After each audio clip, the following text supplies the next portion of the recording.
Hello students, welcome to Grade Booster maths classes. स्वागत है आपका ग्रेड बूस्टर मैथ्स क्लासेस में। आज इस वीडियो ट्यूटोरियल में हम आपके लिए सरफेस वॉल्यूम से एक और इम्पोर्टेंट क्वेश्चन लेकर आए हैं जो कि बोर्ड पर लिखा हुआ है। इसमें आपसे कहा है a conical vessel of radius 12 centimetre and height 16 centimetre is completely filled with water. A sphere is lowered into the water and its size is such that when it touches the sides it is just immersed. What fraction of the water overflows?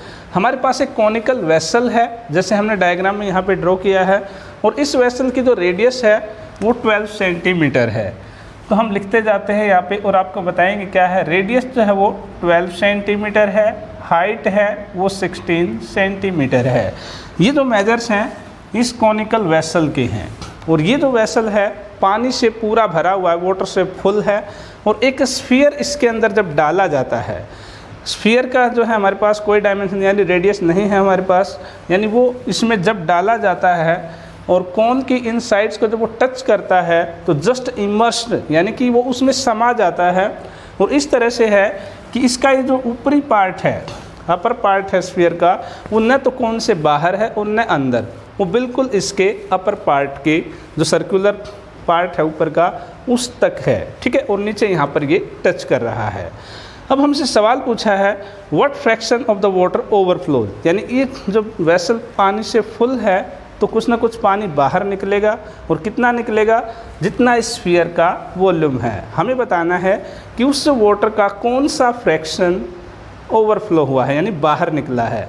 इसका मतलब हमें sphere के volume upon कोन का volume वो fraction find out करना है, ठीक है। इसके लिए हमारे पास स्फीयर की रेडियस का होना ज़रूरी है। तो सबसे पहले हम स्फीयर की रेडियस फाइंड आउट करेंगे, और कैसे फाइंड आउट करेंगे वो हम आपको अभी डिटेल में समझाते हैं। तो चलिए शुरू करते हैं। सबसे पहले हम यहाँ पर लेबल कर लेते हैं, नेमिंग कर लेते हैं।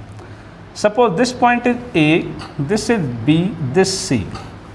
ये पॉइंट मान लीजिए डी है और ये ई है हमारे पास, ठीक है। तो सबसे पहले हम यहाँ पर कैलकुलेट करेंगे स्लैंट हाइट, कौन की स्लैंट हाइट।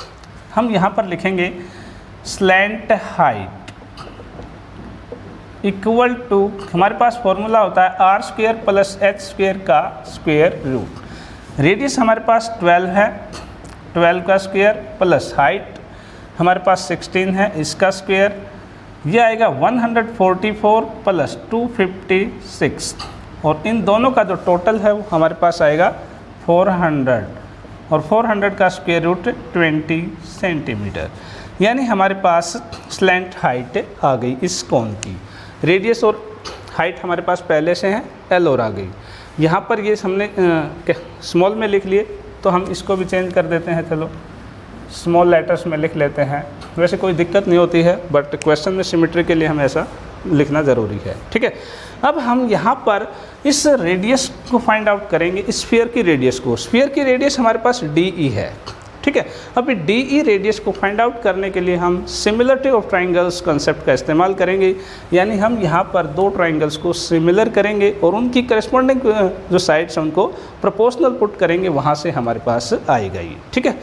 तो अब यहाँ पर हमारे पास एक तो ट्राइंगल बी सी ई, ठीक है, और एक ट्राइंगल अपने पास डी ई ए। ये दोनों ट्राइंगल हमारे पास सिमिलर होंगी, और कैसे होंगी इन दोनों को हम करते हैं। यहाँ पे देखिए, in triangle A C B and triangle A E D, इन दोनों ट्राइंगल्स में एंगल ए जो है वो दोनों ट्राइंगल में कॉमन है, angle A equal to angle A, okay. दूसरे नंबर पर एंगल सी जो है वो 90 डिग्री, और इसमें एंगल ई है वो 90 डिग्री, ईच 90 डिग्री। जब किन्हीं टू ट्राइंगल्स में दो एंगल इक्वल हो जाते हैं तो वो एंगल क्राइटेरियन से दोनों ट्राइंगल सिमिलर हो जाती हैं। तो हम यहाँ लिखेंगे by angle triangle A C B similar है ट्राइंगल ए ई डी की। अब इन दोनों ट्राइंगल्स की जो करस्पॉन्डिंग साइड्स हैं वो प्रोपोर्शनल होंगी, तो यानी कि इस ट्राइंगल की साइड ए सी अपॉन इस ट्राइंगल की साइड ए ई इक्वल होगा इस ट्राइंगल में सी बी, तो इसमें ई डी इक्वल टू इस ट्राइंगल में ए बी और इस ट्राइंगल में ए डी। यानी जो नेमिंग होती है ट्राइंगल्स की, सिमिलरिटी में उसी के अकॉर्डिंग हम साइड्स को प्रोपोर्शनल पुट करते हैं। अब यहाँ पर हम वैल्यू सब्स्टिट्यूट करेंगे जो वैल्यू हमारे पास हैं। AC हमारे पास है 16 अपॉन AE हमारे पास नहीं है, इक्वल टू CB, C से लेकर B तक रेडियस है जो कि 12 है हमारे पास, ठीक है। ED यहाँ पर हमारे पास स्फीयर की रेडियस है, इसको R पुट कर लेते हैं, ओके। AB हमने अभी कैलकुलेट किया, स्लैंट हाइट जो कि हमारे पास 20i है, अपॉन में AD। अब इसको देखिए, AD जो है AC माइनस DC है, इसको हम AC माइनस DC लिख सकते हैं। और AC की वैल्यू हमारे पास है ये 16 जो कि हाइट है अपने पास, AC 16 है, और DC जो है इस स्फीयर की रेडियस है। अगले स्टेप में हम उसको पुट कर देंगे।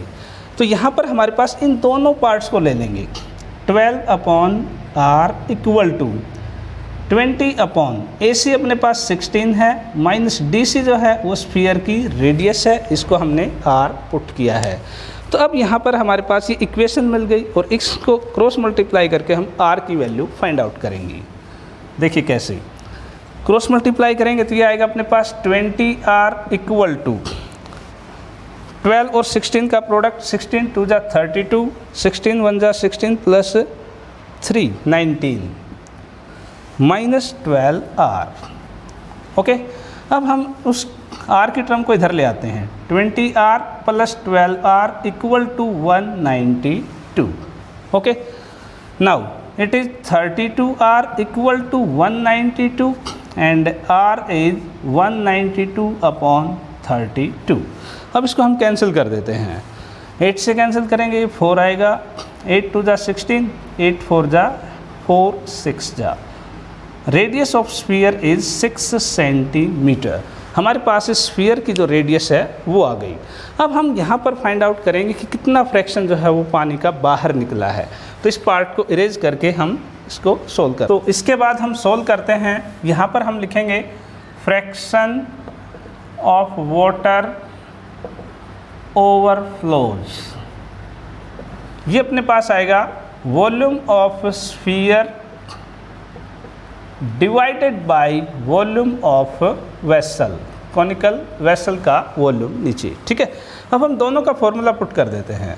स्फीयर का वॉल्यूम 4/3 पाई R क्यूब अपॉन कॉन का 1/3 पाई R स्क्वेयर H, ओके। अब हमारे पास पाई से पाई कट जाएगा और नीचे 3 से 3 भी कैंसिल हो जाएगा। और अगले स्टेप में अगर आप कैंसिल करना चाहें तो 3/1 हो जाएगा, कैंसिल हो जाएगा। ये अपने पास बनेगा 4 मल्टीप्लाइड बाई R क्यूब जो कि हमने अभी कैलकुलेट की थी, स्फीयर की radius 6 multiplied by 6 multiplied by 6 upon R square 12 multiplied by 12 and height is 16, okay.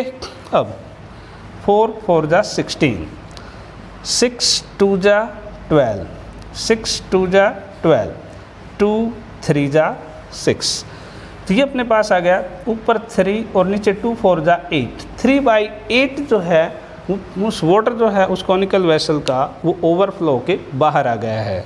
तो ये था आज का क्वेश्चन। उम्मीद है आपको अच्छी तरह से समझ में आया है। अगर आपको वीडियो अच्छी लगी है तो लाइक शेयर कमेंट जरूर कीजिएगा और ऐसे वीडियो लगातार देखते रहने के लिए चैनल सब्सक्राइब करना ना भूलें। Thank you very much and have a nice day.